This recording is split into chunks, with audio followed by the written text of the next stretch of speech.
Bonjour à tous, alors une nouvelle vidéo dans le monde de Lego et de Star Wars avec ce kit donc du Millennium Falcon donc de Star Wars issu de la première trilogie puisqu'il possède le radar rond et surtout c'est un modèle qui fait partie de la gamme commémorant les 25 ans de collaboration entre Lego et la licence Star Wars. Donc c'est un set qui est sorti cette année. Il fait partie d'un ensemble de sets. Il y a plusieurs modèles, plusieurs kits, donc qui commémorent cette collaboration. Mon fils en possède plusieurs. À ma connaissance, il en possède 3 ou 4 en comptant celui-ci. Et donc du coup, il a eu également les produits on va dire exclusifs, que je vous présenterai dans une autre vidéo, parce que là, malheureusement, je les ai pas à disposition. Et mais il y a des petits kits, comme la dernière fois, je vous avais présenté donc pour l'anniversaire du Retour du Jedi. Donc il y a une petite médaille commémorative qui est assez sympa, ainsi qu'un kit relativement simple en sachet souple, donc qui était exclusif qu'on ne peut avoir que lorsque l'on commande. Donc c'est un certain nombre de kits commémoratifs, si je ne dis pas de bêtises. Pour revenir à ce kit là, donc c'est un kit du Millennium Falcon version trilogie originale, puisqu'il a le radar rond. On regardera plus en détail par la suite. Il a un piédestal, un support de présentation spécifique, enfin très très sympa. C'est un kit donc qui est composé de 921 pièces. La boîte est assez conséquente, vous voyez ma main, elle n'est pas très très large, mais relativement épaisse. Et de mémoire, elle était quand même relativement bien remplie.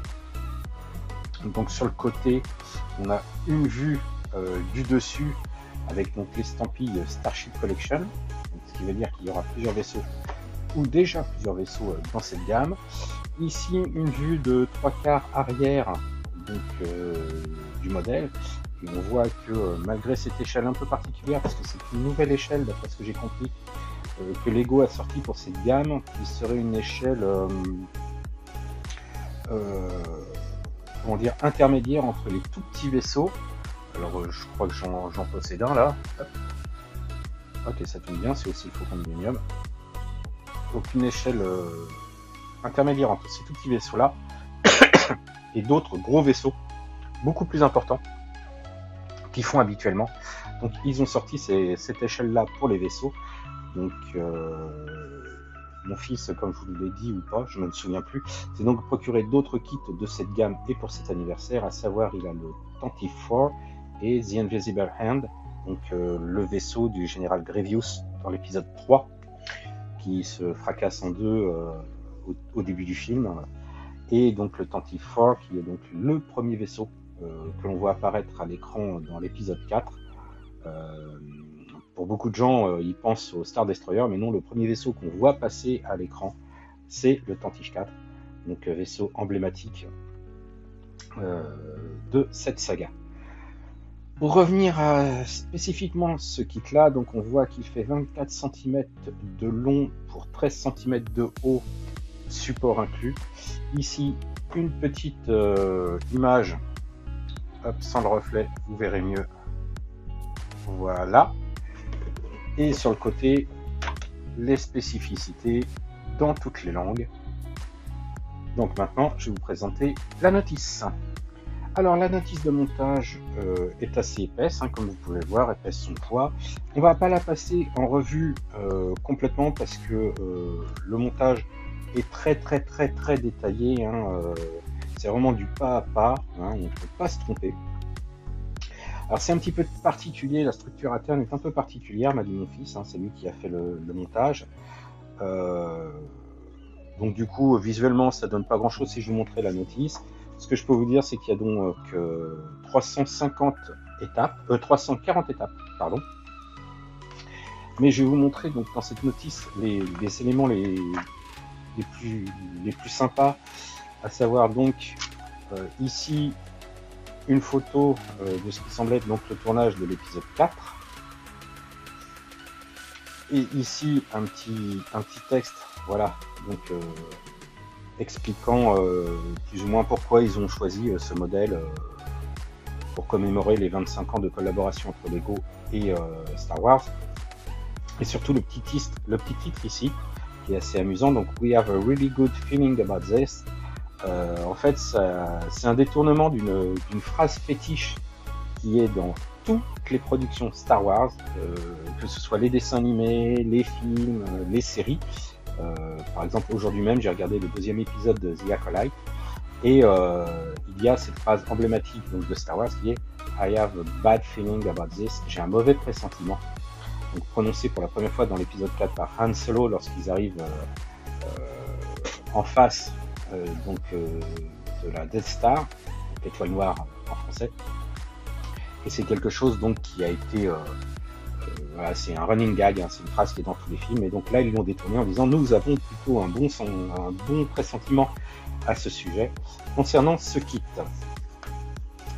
Derrière donc un petit historique en disant que l'YT 1300 est le vaisseau cargo le plus rapide de la galaxie, hein, donc avec une petite photo hein, très connue. Et ici, proprement, on parle plus du kit proprement dit, avec donc le destructeur d'étoiles de la mort détaillé, puisque en effet, si ce n'est pas le cas dans l'épisode 4, bien qu'il aide Luke au dernier moment, c'est Wedge Antilles et Lando Calrissian, on dit Cadrician en français, mais ça s'écrit Caladrician. Alors je sais pas trop quelle est la prononciation la plus exacte, je dois l'avouer. C'est quand même donc le Millennium Falcon qui donne le coup de grâce à la Death Star 2.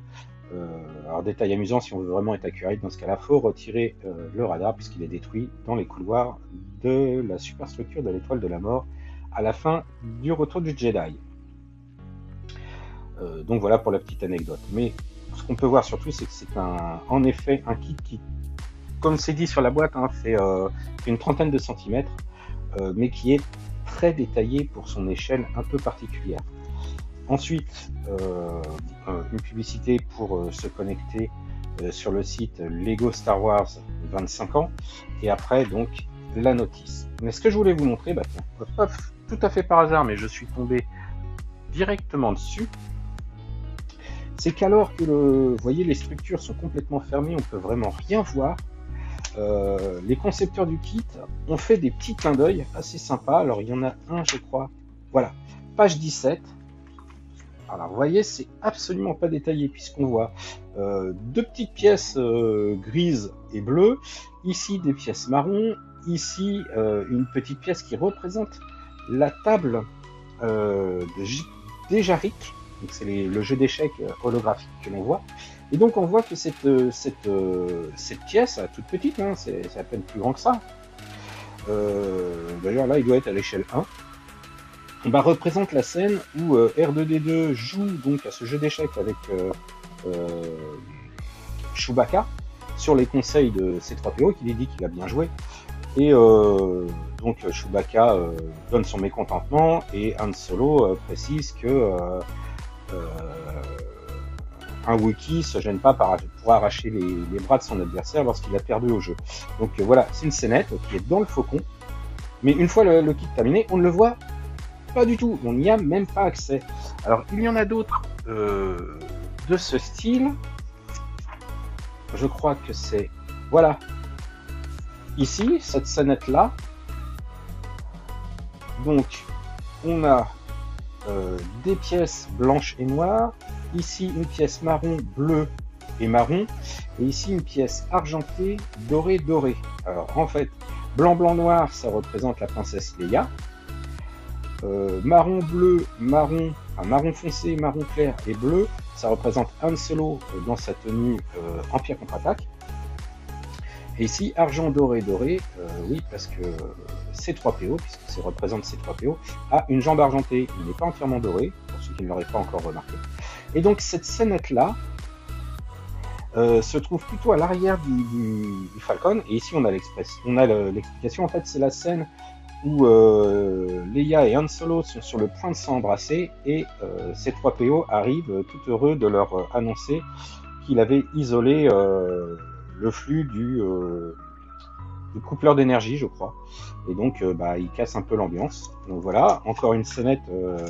Alors c'est amusant, hein, je vous dis, c'est vraiment un easter egg, hein, puisque ça ne se voit absolument plus et on n'y a même plus accès une fois que c'est terminé. Et je crois qu'il y en a une 3e. Alors attendez, je vérifie mes notes, hein, parce que j'ai quand même noté à quelle page ça se trouvait. Voilà, page 30. Hop là. Donc là, nous avons 2 personnages, un personnage entièrement en blanc et en marron, et un autre personnage en blanc et gris. Et en fait, ici, le texte indique que les yeux, alors si je traduis littéralement, c'est les yeux vous te trompent, ne croient pas en eux, ils te montrent que la surface des choses, en fait, c'est la scène de l'épisode 4, lorsque Obi-Wan entraîne Luke avec le casque qui l'aveugle et l'espèce de Remote Jedi Training, donc la boule qui tire des petits faisceaux laser que Luke doit éviter avec son sabre laser. Donc voilà, c'est vraiment ces 3 scénettes, j'en ai pas trouvé d'autres. Alors encore une fois, c'est pas moi qui l'ai monté, c'est mon fils, hein. Donc j'ai dû parcourir toute la notice pour voir s'il y avait d'autres références.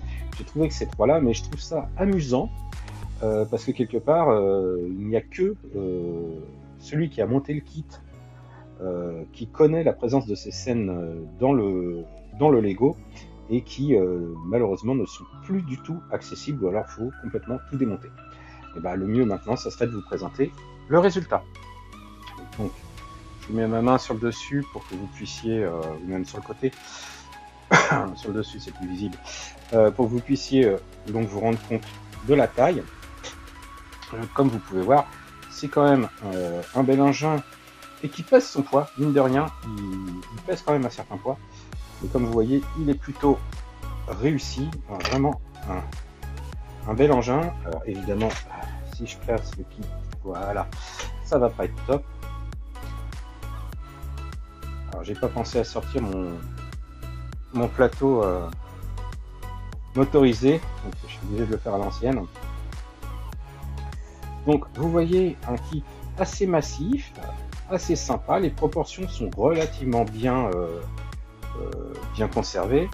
Alors bien évidemment, hein, je ne l'ai pas précisé, mais il n'y a pas de figurine exclusive fournie avec ce kit, ne serait-ce que parce que déjà les chaînes ne s'y prêtent pas, hein, c'est absolument ça colle pas du tout, bien entendu. Donc voilà le résultat. Il y a bien sûr des pièces qui sont déjà imprimées pour certains détails, et le petit détail sympa, hop, toc, alors déjà voilà, le pied est déjà penché dans sa conception, donc c'est très sympa.